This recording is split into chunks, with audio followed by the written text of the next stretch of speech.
Olá, aqui é Bruno Vilela, sou advogado e hoje vamos falar de atos administrativos.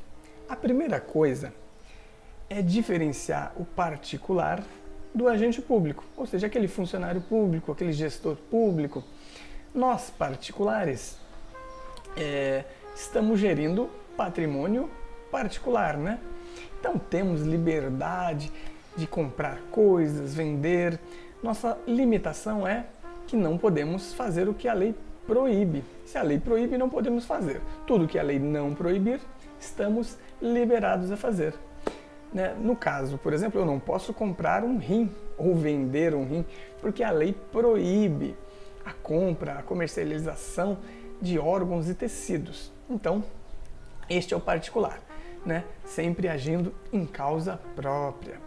Já o gestor público, ele está administrando o bem público, a res pública, a coisa pública. E assim, ele segue umas regras diferenciadas por esta situação especial. Damos um nome a essas regras que é regime jurídico administrativo. É um nome muito importante que você guarde, você tem que entender o regime jurídico administrativo. É um regime diferente do regime jurídico particular, que segue o Código Civil. O regime jurídico administrativo, ele é marcado por prerrogativas e sujeições. E o que vem a ser esses três? Bem, prerrogativas são benefícios. Vamos dizer que a administração pública pode mais do que o particular. E deriva de um dos vetores, que é a supremacia do interesse público sobre o interesse particular. O que quer dizer isso? Quer dizer que quando existir um direito particular e um direito público, o direito público prevalece. Vamos supor, direito de propriedade. Você tem o direito de propriedade, mas a administração pública pode desapropriar o seu imóvel, por exemplo, sobre a alegação de interesse público. Ela diz que naquela área eles querem construir um teatro porque a cidade precisa de mais cultura, etc e tal, não tem um teatro. E a administração pública pode desapropriar o seu imóvel, a sua propriedade. Então, aí conseguimos enxergar a supremacia do interesse público sobre o interesse particular. Não é só flores. A administração pública tem as sujeições. E o que são sujeições? Bem, o outro vetor é a indisponibilidade do interesse público. Ou seja, por que ele é indisponível? Significa que você não pode negociar livremente, você não pode dispor. Um particular que tem uma propriedade, tem um veículo, ele pode vender, pode pintar, ele pode quebrar, ele pode fazer o que ele quiser com o veículo dele, desde que não seja algo proibido em lei. O gestor público, ele não está gerindo o próprio patrimônio, ele está gerindo um patrimônio público e por isso é indisponível. Ele não pode simplesmente vender, modificar, dar um uso diferente do que a lei permite, porque o gestor público só pode fazer o que a lei permite. Exatamente, é uma grande diferença. Enquanto o particular pode fazer tudo que a lei não proíbe, o gestor público pode fazer só o que a lei permite. A lei determina tudo que um agente público pode fazer. Ele não tem liberdade nenhuma, praticamente. Agora vamos começar a falar dos atos administrativos. Na sua vida privada, você pratica atos. Você sai da sua casa, compra um pãozinho, vai na quitanda, você faz um contrato de prestação de serviços de telefonia, de internet. Tudo isso são atos administrativos, correto? Algumas pessoas são organizadas e registram esses atos, tudo. A administração pública também, ela precisa acontecer, Existem várias coisas acontecendo. Ela constrói uma ponte, ela faz uma festa, ela faz um desfile, ela faz diversas coisas, ela contrata. Então, e tudo isso é feito com atos. Alguém vai lá e faz algum ato, algum documento e autoriza, que seja contratado, seja alugado um imóvel, que seja comprado um veículo. Então, tudo bem. Dentro dos atos administrativos, existem dois, né? É importantíssimo conhecer, que são os atos vinculados e os atos discricionários. E qual a diferença entre um e outro?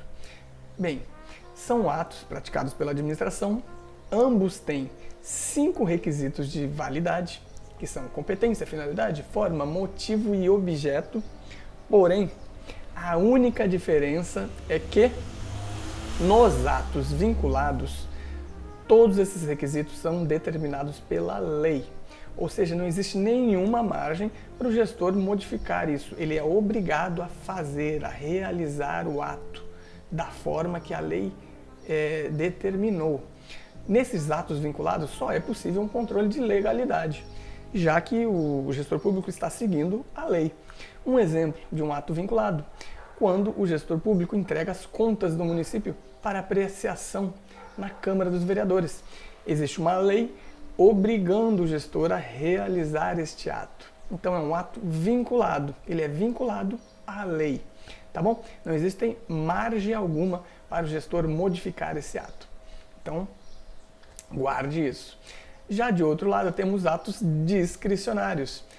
Estes atos são muito importantes porque eles de fato dão a capacidade para o gestor gerir uma cidade. Se todos os atos fossem vinculados, bastaria deixar um robô, né, um programa de computador realizando os atos, né? Então, o ato discricionário, ele tem os requisitos motivo e objeto, entre aspas, livre, porque eles são determinados pela oportunidade e conveniência. Os 3 primeiros, competência, finalidade e forma, continuam sendo determinados pela lei. Esses 2 últimos, motivo e objeto, já o gestor ele pode verificar se na cidade dele, né, na região que ele está administrando, é mais interessante fazer uma coisa ou outra. Ele vai ter que motivar e vai ter que determinar um objeto, né? E assim, ele pode, por exemplo, vamos dar um exemplo. Numa área lá, num bairro, choveu muito, tinha uma pontinha lá, né, uma passagem, caiu. O gestor, ele pode, considerando uma chuva forte, derrubou a ponte, aquela localidade está sem acesso, né, ao restante do município, vou construir uma passarela. Né, o objeto é a passarela. Mas ele pode querer construir uma ponte. Eu quero construir uma ponte, então o objeto é outro. Então ele pode escolher esse objeto e o motivo ele pode estar dando valor ou não. Ele vai valorar isso, né? Ele pode achar que não é nada e deixar lá, né? E os moradores se viram. Isso às vezes acontece em alguns locais. Mas vamos lá. E então, atos discricionários. Existe um poder de decisão. Bem, uma coisa importante, às vezes você vê na TV que o judiciário, né, fala que não vai se meter no executivo porque é uma questão típica, né, de administração, então eles não se misturam, né? Temos a independência entre os poderes. Quando o judiciário não muda uma decisão do executivo, ele está geralmente aqui dentro, né? Ele está dentro de um ato discricionário. Quem foi eleito para a gestão do executivo é que tem esse poder de determinar se vai construir uma ponte, se não vai, se vai construir uma escola, se não vai. Então, o ato discricionário, ele não pode ser objeto de controle de legalidade. Não que ele não possa ser, né? Esses 3 requisitos podem ser objetos de controle de legalidade. Esses 2, em regra, não, desde que a finalidade pública seja observada, né? O interesse público, tá bom? Vamos lá, vamos analisar cada um deles de forma sucinta. A competência. A competência é assim, todo ato só pode ser praticado por um agente competente. E o que é um agente competente? É aquele que a lei disse que pode praticar o ato. Vamos supor que um fiscal lá de São Paulo esteja passando férias no litoral, verifique alguma irregularidade e vai lá e autua, né? Este fiscal tem uma lei lá em São Paulo que ele pode atuar, que está normatizando, regulamentando a ação dele em São Paulo. mas não na cidade do litoral, por exemplo, que ele esteja. Então, o ato realizado não está na competência dele. Ou agora um outro exemplo, dentro de um órgão, por exemplo, ou dentro de uma fundação, né? Num órgão temos um secretário, ele tem as competências de estar fazendo algumas coisas, e vamos supor que um outro funcionário público queira praticar ele é responsável pela manutenção, e ele edita lá um ato para a construção de uma rua. Claramente ele não tem competência, né? A lei não determinou que ele fizesse esse tipo de escolha. Dentro de uma fundação, né, o presidente tem seu estatuto lá da fundação. Esse estatuto está falando, olha, o presidente pode fazer isso, né? E pode atribuir competências diferentes para outras figuras que estejam lá dentro. Então a competência é isso. É quando a lei determina que tal agente possa praticar tal ato. É um motivo de invalidade se não for respeitado. O objeto. Bem, todo ato tem um objeto, né? Já falamos anteriormente do objeto. Você vai comprar um carro, um veículo, o carro é um objeto do ato, da compra de um determinado bem. Da mesma forma, a prefeitura da sua cidade, ela pode escolher fazer uma ponte, pode escolher fazer uma passarela, pode escolher colocar uma madeirinha. Então esse seria o objeto. E ele depende da conveniência e oportunidade, né? Não sei se é conveniente fazer uma ponte em um determinado local ou é mais conveniente construir uma passarela. Então o objeto é daqueles atos, ele permite a discricionariedade, tá bom? E uma coisa importante, o objeto tem que ser permitido em lei, né? Diferente do particular, que o objeto é aquele que é não proibido, né? Por exemplo, comprar um rim, você não pode comprar um rim, a lei proíbe. Então, o objeto de um contrato de um particular é sempre aquilo que a lei não proíbe, e o objeto de um ato da administração, sempre o que a lei permitir. Forma. Muito importante a forma. Todo mundo pensa que a forma dos atos é sempre escrita. Não. Ela é normalmente escrita, mas ela é livre.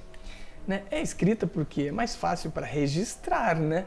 Um ato. Nós criamos um processinho administrativo, vamos colocando lá tudo escritinho que foi feito, isso depois para prestação de contas, princípio da transparência. Então utilizamos normalmente a forma escrita. Mas pense num agente de trânsito. Ele, quando apita, quando gesticula, ele está fazendo atos administrativos, né, com gestos. Então não pense que atos administrativos são de forma escrita, né? A lei pode determinar que o ato seja de forma escrita. Aí ele deve ser de forma escrita, senão vai ser inválido. Existem atos particulares que a lei fala que tem que ser de forma escrita, né? A transmissão da propriedade de um bem imóvel, né? Tem que ir lá no cartório e tudo mais. Então, você percebe que a forma, às vezes, é escrita, às vezes ela é obrigatória de tal jeito ou não. Mas, em regra, a forma dos atos administrativos é livre, normalmente escrita. Bem, finalidade. Todo ato tem que ter uma finalidade. Eu comprei um trator porque eu quero fazer coleção de tratores? Não. Eu comprei um trator porque está precisando de um trator para fazer alguma coisa, né? Ele vai ter uma finalidade, né, que esse trator foi adquirido. E a finalidade tem que ter sempre como escopo o interesse público. A finalidade na administração é o interesse público. Eu não posso estar com finalidade de agradar uma pessoa, né, um interesse privado. Então é sempre o interesse público. Se você sair fora disso, você está em desvio de finalidade. O particular, ele pode ter qualquer finalidade, né? Eu quero comprar esse carro com a finalidade de dar ele pro amigo, pro filho, pro sobrinho, diferente num ato administrativo, que essa finalidade é sempre pública, tá bom? Alguma motivação pública, vou comprar um trator para finalidade de arrumar a rua do município, vou construir uma ponte para que os munícipes possam transitar, né, com qualidade e tudo mais, sempre tem que ter a questão pública ao redor da finalidade.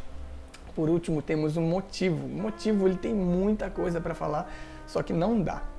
Não é o objetivo desse bate-papo, que é só dar uma pincelada em cada um desses requisitos.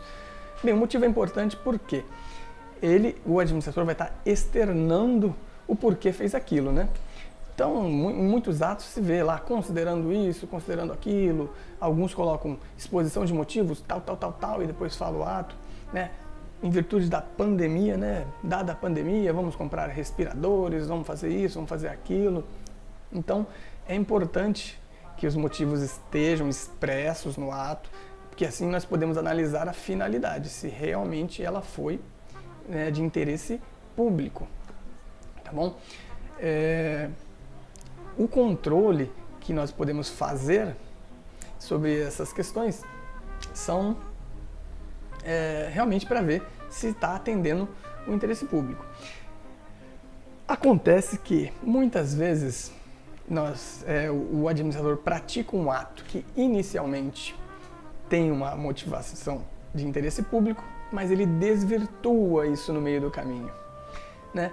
Aí surgiu a teoria dos motivos determinantes. Isso cai muito em provas. E o que quer dizer? Quer dizer que, a partir do momento que o administrador ele externou os motivos do ato, ele está preso naqueles motivos, ele está vinculado àqueles motivos. Ele não pode mais se desviar. Vamos supor que o gestor fez um decreto lá, desapropriando a sua propriedade, alegando que, né, a finalidade para melhorar a cultura iria construir um teatro naquele local.